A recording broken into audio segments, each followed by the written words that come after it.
জায়গাটা দেখছিস বন্ধু? হ্যাঁ হ্যাঁ, এই জায়গায় এলে তো প্রতিদিন নাম করবার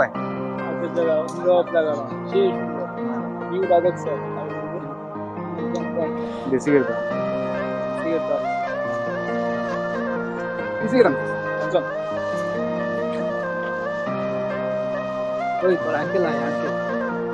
কি কস কো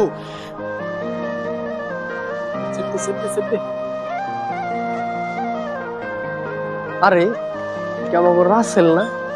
আসসালামু আলাইকুম আঙ্কেল, ভালো আছেন? ভালো আছো তোমরা বাবা? তোমরা কি ব্যায়াম করতেছো বাবা?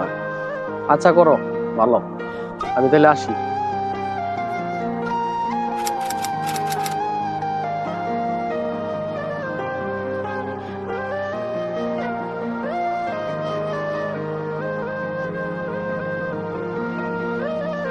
আরে বন্ধু আকবর, তুই আইলি কল টল না দিয়ে আইসস? বয় আয় আয় বয়, তুই ভালো হয়েছে, অনেকদিন পর তোর লগে দেখা। কি খাবি তাহলে ক? না বন্ধু কিছু খামো না, আইছিলাম একটা কাজে, এদিক দিয়ে ছোট একটা কাজ আছে, তোর লগেও একটা কথা আছে, ভাবলাম যে তোর কথাটা কই যায়। কি আর কমু বন্ধু, নিজে গোলাপানের কথা কি কমু। ওদিনকে মনে করে গেলাম পার্কে, মর্নিং ওয়ার্কে, যাই দেখি আমগো রাসেল। ঠিক আছে রাসেল কাছে আই গিয়ে দেখলাম, আমারে দেখলো তারপরও বিড়ি টানতেছে। বিড়িটা যে মনে কর আমার দেহে সেভ দেবো তাও দিল না। আর কি কমু বন্ধু, আর একটা কথা আছে মনে কর, পরে তার আগের দিন আমি দেখলাম তাকে বলতেছে, বুঝস না, আমার তো সম্মানে লাগে। কস কি তুই?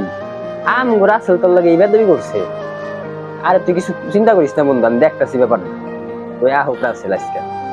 ঠিক আছে বন্ধু, তাহলে তুই থাক, আজকের মতো আমি যাই গে।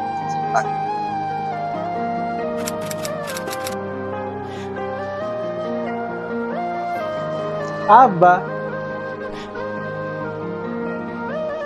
মন মেজাজ খারাপ দেখা যায়। আইসস, তোর লগে অপেক্ষা করতেছি। তোর নামে কি শুনি এগুলো আজকাল? আমার বন্ধু আকবর তোর নামে আজকে কমপ্লেন করে গেল, তুই ওর সামনে বলে বিড়ি সিগারেট খাস, বেদবি করস। ওর সাথে বেদবি করে আমার বন্ধু, আর আমার সাথে বেদবি করে তো একই। তুই বলে আমার মেয়ে নেয় পার্কে ঘুরস, কমপ্লেন দিয়ে গেল।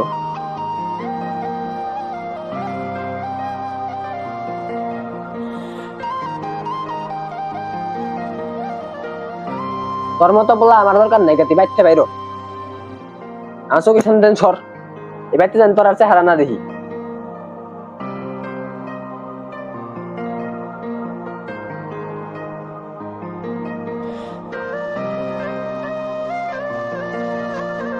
একবার এদিকে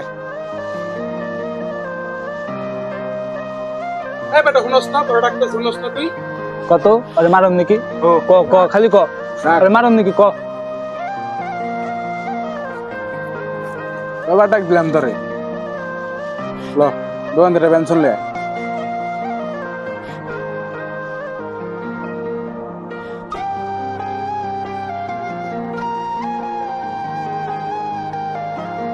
তোমরা যে কামটা করলা বাবা আমার লগে, এই কামটা আসলে ঠিক না। সব বেটা তোর কপাল ভালো, কালকে মারি নাই বেটা, জানতেন চোখের সামনে যা।